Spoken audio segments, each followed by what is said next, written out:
What if ChatGPT could see your Canva designs? And by that, I don't mean taking screenshots of these designs and pasting them into ChatGPT for feedback. What I'm talking about here is a true integration between ChatGPT and Canva. A world where you would tell ChatGPT, hey, Chat, have a look at my latest Canva design titled XYZ and tell me what you think about it. Give me ways to improve that design. Or, hey, Chat, take a look at the latest whiteboard I created in my Canva account and give me a summary of everything that's been written on these sticky notes. Well, my friends, that day has come. Let me show you how it works.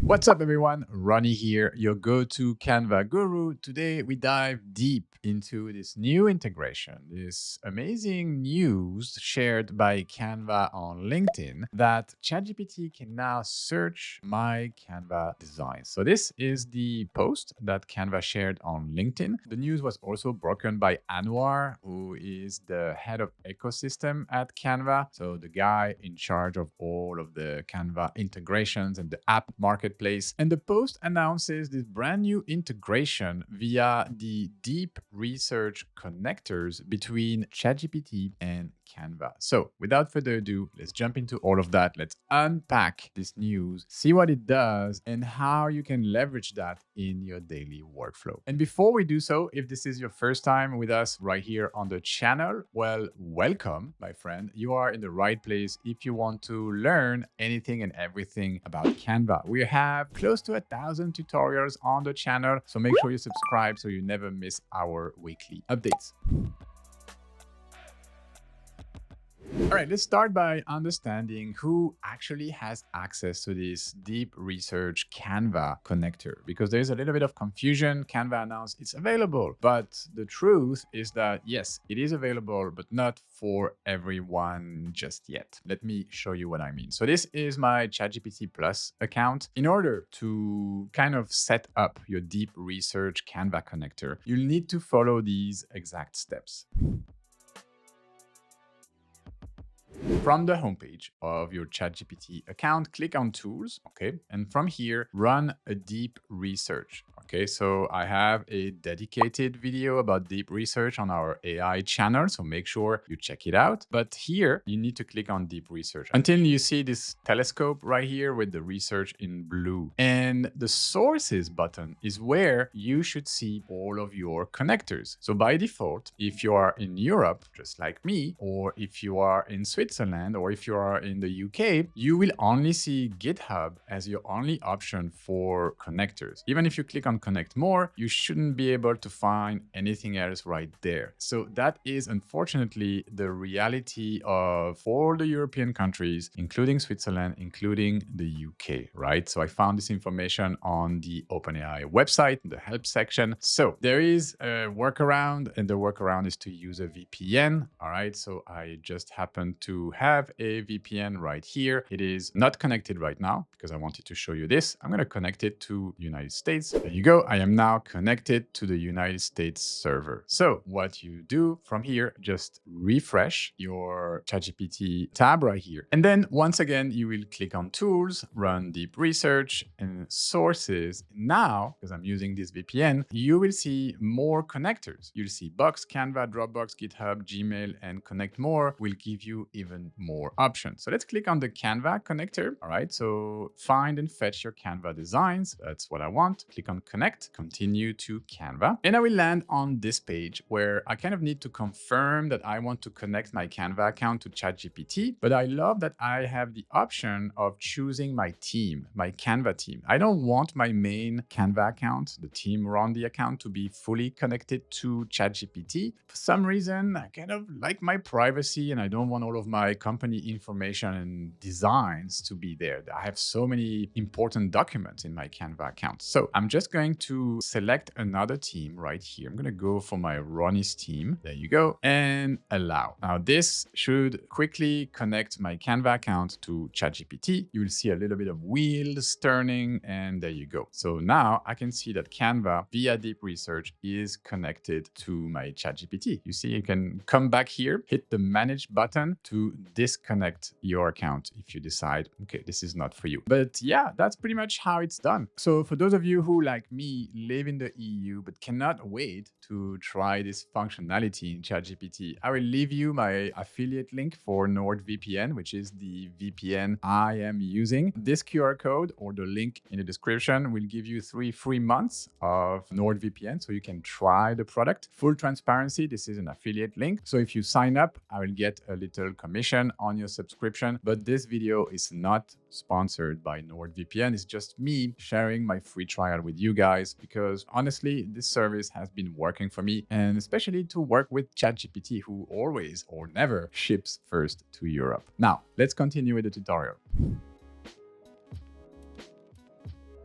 All right, let's give this connector a spin. I want to show you how you can now easily get access to all of your Canva content, knowledge, information straight from ChatGPT. So what I'm going to do, I'm going to try and fetch this whiteboard right here, which is whiteboard that we used in one of the Canva Verified Expert meetings, talking about the marketplace, the app marketplace in Canva, right? So there are 4 different sections in this whiteboard. I'm not going to show you too much, but basically, yeah, it was a brainstorming and everyone brought some ideas right here with different sticky notes. So what I will be trying to do in ChatGPT is to just mention this whiteboard by its title, you see, community feedback, and see if ChatGPT can go and fetch it and find it and access its information. All right. So I came to ChatGPT, started a new conversation, click on tool, deep research, sources, made sure Canva was turned on. I also turned off web search just to be sure. Okay, so only Canva is available right here in the sources. And then I prompted the following. Find a Canva whiteboard titled Community Feedback and summarize the sticky notes on each of the 4 sections. Okay, I ran this prompt and immediately ChatGPT is going to follow up with a few questions, a few follow-up questions to make sure you are on the right track. You are providing enough information so that it can perform the task. Okay, the deep research tool works like that. You would always have follow-up questions. So what I did, I answered these questions. Okay, do you know approximately when the community feedback whiteboard was created or last updated? So yes, it was last edited 7 days ago. Are there any unique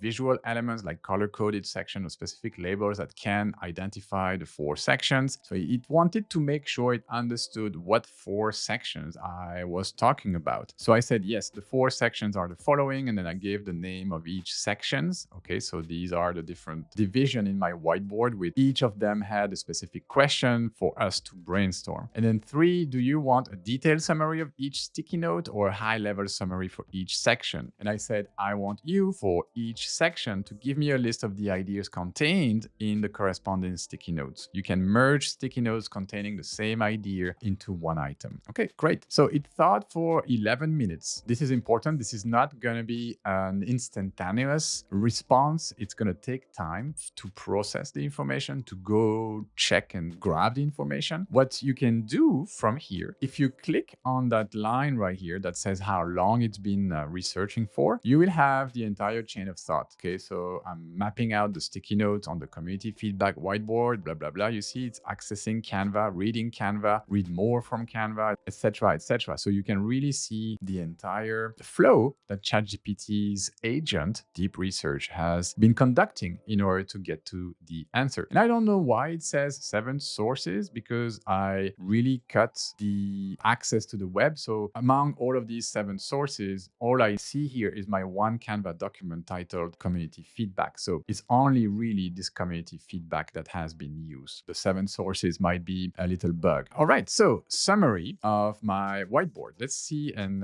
check the accuracy of this summary. The community feedback Canva whiteboard updated 7 days ago collected input from the community across 4 sections. Below is a summary of the sticky notes under each section with duplicated ideas merged. So what is a paid app? Okay, so here are different sticky note ideas. So 5 main ideas. So a paid app in Canva offers unique value beyond Canva's core features. Okay, so a paid app should provide something not already available in Canva. Example, a unique or advanced capability that justifies an extra cost. So interesting. Let's see if we can find this information. So it should offer something that is not directly already offered in Canva. So I'm going to switch over to my whiteboard. So this whiteboard right here, there it is. I'm going to zoom in on that whiteboard and come to the right section. What is a paid app? A paid app should offer something that you cannot find on Canva, maybe something unique. So if I come back to my first line right here, offer unique value beyond Canva's core feature, should provide something not already available in Canva. So as you can see, this information is correct. And I love that ChatGPT was able to access my Canva whiteboard with all its information and summed it up like so in a couple of bullet points in only 11 minutes. So obviously it would be great if this took only a few seconds, but I believe this will get faster. And also nothing forces you to just sit there in your chair while it's doing this and watch it do it. You can just launch this and then come back to it after half an hour or after 15 minutes and you will have your answer right here. So I think this was pretty amazing. This is the first thing I wanted to show you. I have another demo, so don't you go anywhere. Don't forget, we have another channel. It's called AI with RONNY, where we go much deeper into all of the AI tools, mostly ChatGPT, but also Canva AI video with VO3. So if you are into AI, do me a favor, subscribe to that other channel as well. I promise you, you won't be disappointed. All right, let's move into the second demo. All right, guys, this is where things get serious, right? I believe what I'm going to show you is going to change the way we design. For a lot of us, we are really entering the era of AI-powered design. ChatGPT, by having access to your Canva designs, your Canva documents, can obviously do more than summarize the information it contains. It could very well give me some feedback, some savvy graphic design feedback on my designs, like critique them, but also suggest some improvement I could bring to these designs. So that's exactly what I'm going to show you in this second demo. So what I have here are 3 thumbnails that I developed in the previous version of the Canva Master Course, the 2024 version of this course. So I made these about 2 years ago. I am now again updating this massive course. So watch this space if you are in the Canva Master Course already, because there is a whole new course coming for you. Anyways, these were 3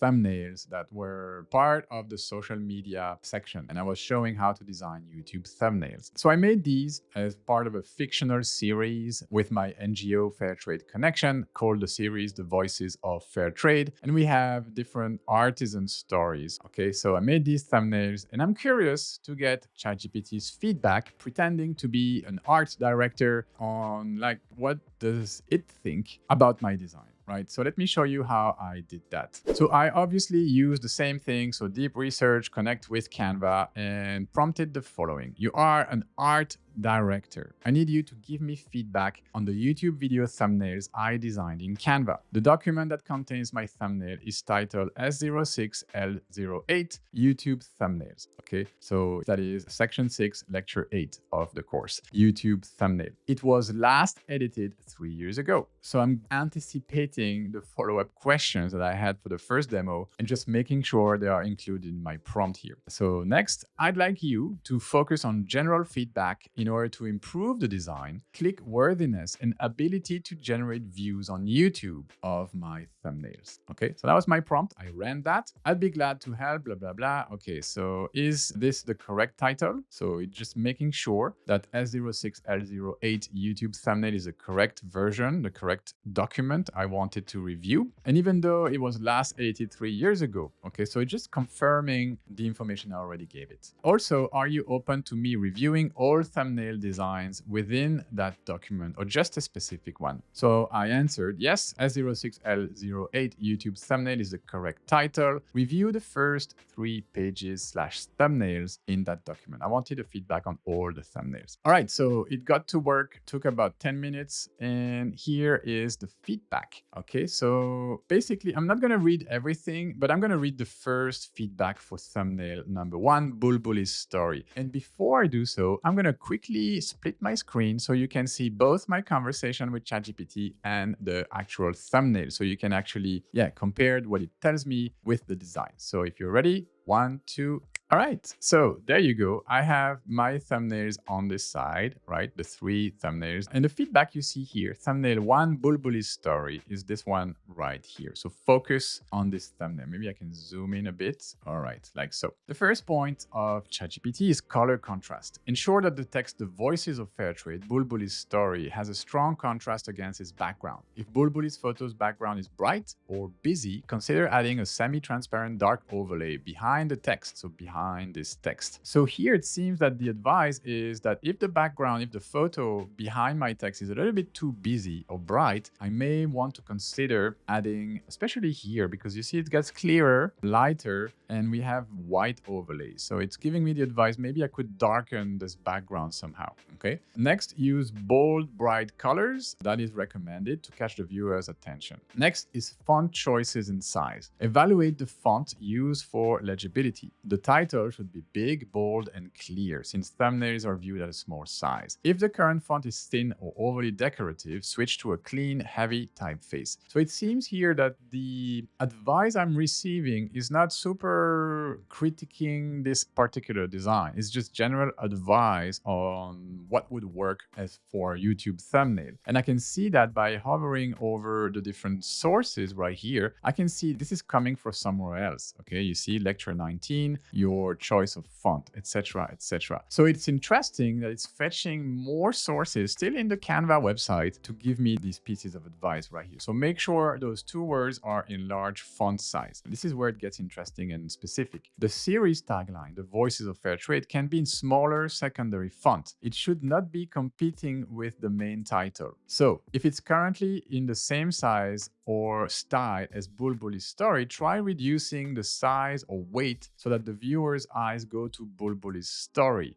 first. So this is a particular critique aimed at my specific design because I made the name of the series actually bigger than the name of the episode or the person's story, right? And this will come again a little bit later in visual hierarchy. Establish a clear visual hierarchy so that the most important element, so that would be Bulbuli's face and the title Bulbuli's story, dominate the thumbnail. The viewer should understand immediately that this is Bulbuli's story being told. To achieve this, ensure Bulbuli's face and the name are the focal points on this design. The text, the voices of fair trade, is context branding, and it can be smaller or placed in a corner or along the top, whereas Bulbuli's story should be front and center. So you might position Bulbuli's story on the opposite side of the image from her face so that each element has its own space and they don't overlap or compete. So this is really, really interesting. Then it goes on saying, use color and size to your advantage. For example, the name could be in a bright color or high contrast white, and the tagline in a more neutral or subdued tone. This way, and this is where it gets really specific, this way, a quick glance communicates who and what the video is about. Okay, the hierarchy of information should be 1. Bulbuli's face. 2. Bulbuli's story title. Okay, so this little title right here should be the second thing I read or I discover when I scan through this thumbnail. And then 3, the series name or tagline. And it goes on about image clarity, overall composition, balance, etc. And then I have my thumbnail number 2's feedback, which is pretty much the same because I made these all consistent looking because they are part of a series, right? So basically, my takeaway from ChatGPT's feedback on my design and suggestion to improve would be to kind of switch this title right here for this one, bigger one right here. So Bulbuli's story should be the bigger text I am reading here instead of the voices of fair trade. So my verdict here is that this was super useful, all right, to receive feedback on all of these different aspects of the thumbnail. So I have some feedback on the color contrast, on the font choices and sizes, on the emotional expressions of my photos, visual hierarchy, image clarity, composition, etc., etc. And yes, some of this information was quite generic, but still, like it was brought to me in a concise package, and together with this generic information, I received some specific action point I could actually take to improve my design, to improve my thumbnail. So my 2 cents is that this integration is chef kiss. This for me is the future of design. I believe what's coming next is a deeper integration where like I would just change these two lines in the design by simply prompting, not having to do it in Canva. We will lose a little bit of the magic of what designing means. I agree, but that's where we are going, guys. So you'd better get used to it and you'd better jump on the AI bandwagon and just start learning everything it can do because this is pretty amazing. All right. Thank you for watching until the end. I'm going to leave you with the rest of our AI video playlist so you can discover more of what's going on with Canva and ChatGPT.